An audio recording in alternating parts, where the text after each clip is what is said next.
Hello বন্ধুরা, সকলে কেমন আছো? আশা করি সবাই ভালো আছো। এসো আজকের রেসিপিটা শুরু করা যাক। আবারও হাজির হয়েছে আরও একটা রেসিপি নিয়ে। তো চলো উপকরণগুলো দেখিয়ে দিই তোমাদেরকে। এখানে আমি 200 গ্রাম পনির নিয়েছি। পনিরটাকে চৌকো চৌকো করে কেটে নিয়েছি। আর 4টে কাঁচা লঙ্কা চিড়ে রেখেছি। অল্প করে ধনে পাতা কুচি করে কেটে রেখেছি। আর একটা ছোট আলু চৌকো চৌকো করে খুব মিহি করে কেটে নিয়েছি। পরিমাণ মতো লবণ নিয়েছি, সামান্য পরিমাণে হলুদ নিয়েছি, আর সামান্য পরিমাণে চিনি নিয়েছি, আর পরিমাণ মতো সর্ষের তেল নিয়েছি। আর এখানে আমি 1 চা চামচ সাদা সর্ষে নিয়েছি। আর নারকেল কুড়ে রেখেছি। এখানে একটা নারকেলের অর্ধেকের মালয়ের অর্ধেকটা আর কি।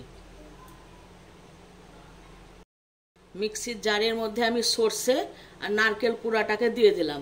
যেটাকে এবার আমি একসঙ্গে বেটে নেব। এ দেখো, সর্ষে আর নারকেল কোড়া আমি একসাথে বেটে নিয়েছি মিক্সিতে। আমি গ্যাস ধরিয়ে একটা কড়াই বসিয়ে অল্প পরিমাণে সর্ষের তেল দিয়ে দিয়েছি। ওই তেলের মধ্যে এই আলুগুলোকে আমি ভেজে নেব। যে আলু একটা কেটে রেখেছিলাম এটাকে এখন ভেজে নেব। আলুটাকে লাল লাল করে ভেজে নেব। এ দেখো, আলুটাতে হালকা লালচে রং ধরে গেছে, তার মানে ভাজা হয়ে এসেছে। খুব একদম কড়া করব না। এবার আমি গ্যাসটাকে বন্ধ করে দিচ্ছি। দিয়ে কড়াইয়ের মধ্যে এখন আমি এটাকে রেখে দেবো। বেশি বাসন এঁঠো করবো না, ওই কারণে বন্ধুরা আর কি। এরকম করে এখন আলুটাকে আমি রেখে দিলাম। এখানে আমি একটা টিফিন কৌটো নিয়ে নিয়েছি। এই টিফিন কৌটোর মধ্যে আমি লবণ দিয়ে দিচ্ছি পরিমাণ মতো, হলুদ দিয়ে দিচ্ছি, চিনি দিয়ে দিচ্ছি,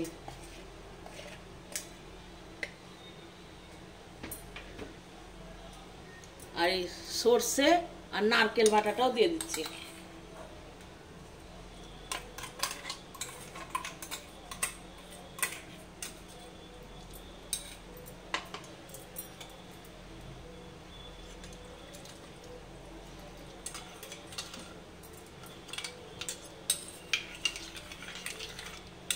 মিক্সির বাটিটা ধুয়ে একটু জল দিয়ে দিচ্ছি। যেটাকে ভালো করে একটু গুলে নেব।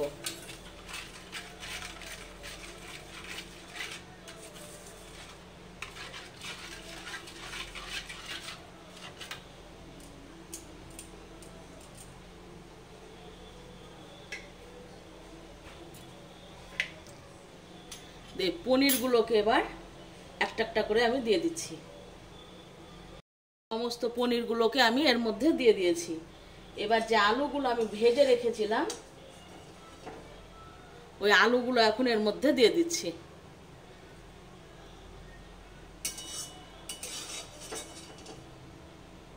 ভেজে রাখা আলুগুলো আমি দিয়ে দিলাম এই টিফিন বক্সের মধ্যে।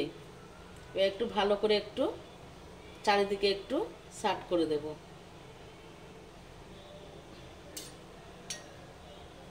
একটু ভালো করে একটু এরকম করে একটু নাড়াচাড়া করে নেব একটু এরকম করে।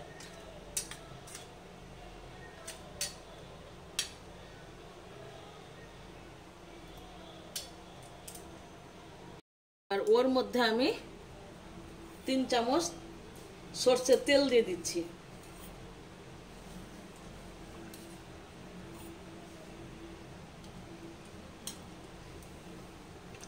ভালো করে আবার একটু চামচা দিয়ে একটু আলতো হাতে মিশিয়ে নেব।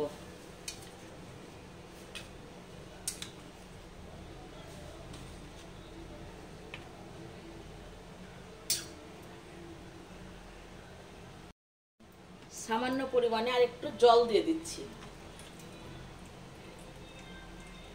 তোমরা গ্রেভিটা যে যেমন খাবে সেরকম জল দিবে। সেগুলো খুব বেশি জল দিব না, এটা তো আর ঝোল হবে না। দেখো, ভালো করে চামচা দিয়ে একটু মিশিয়ে নিলাম আর কি।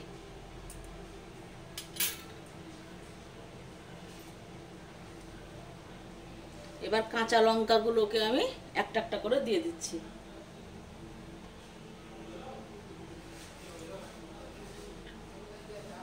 লঙ্কাগুলোকেও এর মধ্যে ডুবিয়ে দেবে, এরকম করে চামচা দিয়ে ডুবিয়ে দেবে।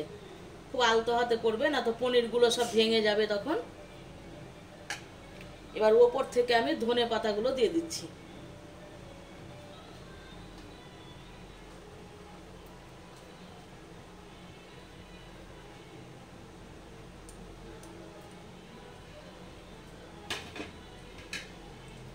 ধনে পাতাগুলোকেও এরকম করে একটু হাত দিয়ে একটু পুরো টিফিন বক্সে ছড়িয়ে দেবে, যাতে সব জায়গাতে ধনে পাতাটা পড়ে আর কি।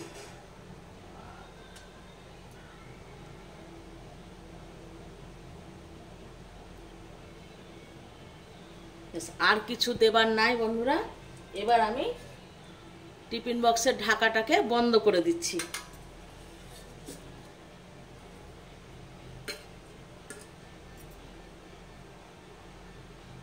এখানে লোহার কড়াইয়ে জল বসিয়ে দিয়েছি, জলের মধ্যে এই স্ট্যান্ডটাকে দিয়ে দিচ্ছি। যে টিফিন বক্সে সব আমি পনিরটা রেডি করে রেখেছি, ওইটা এখন আমি এর মধ্যে বসিয়ে দিলাম, দিয়ে ঢাকা চাপা দিয়ে দিলাম। গ্যাসের আঁচটাকে মিডিয়াম করে দেবে। কিছুক্ষণ হতে থাক, একটু পরে ফিরে আসছি।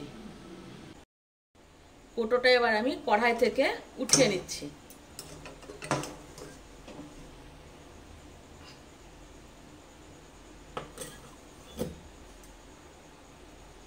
কোটোটা আমি নামিয়ে রেখেছি, খুব গরম হয়ে আছে।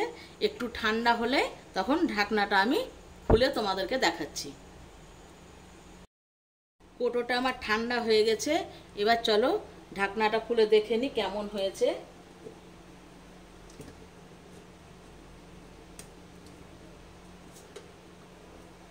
এই দেখো পনির ভাপা একদম রেডি। এই দেখো এরকম হয়েছে, দেখো কি সুন্দর তেল ছেড়ে দিয়েছে। এ দেখো এরকম গ্রেভিটা হয়েছে বন্ধুরা। তাহলে কেমন হয়েছে তোমরা অবশ্যই আমাকে জানাবে। আজকের মতো টাটা, আবার আসবো কালকে।